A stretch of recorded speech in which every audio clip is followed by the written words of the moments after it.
Pozdrav vsem obiskovalcem naše spletne strani in sledilcem na naših uradnih profilih družbenih omrežij.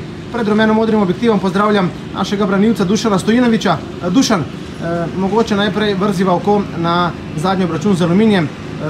Trije členi naše zadnje vrste ste uvrščeni v najboljšo enajsterico po mnenju prve lige.si.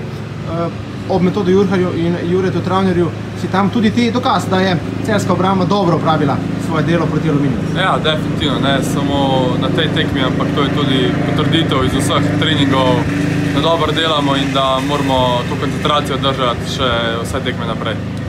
Dušan, tole koncentracijo bo potrebno prenesti tudi v dvoboj z Gorico.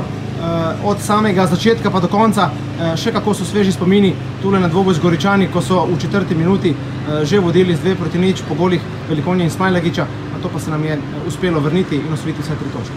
Ja, mislim, pričakujemo težko tekmo, vemo, da bomo mogli biti skoncentrirani celih 90 minut in še več, če bo treba, in gremo tja, da ne dobimo gola in odnesemo 3 pike domov.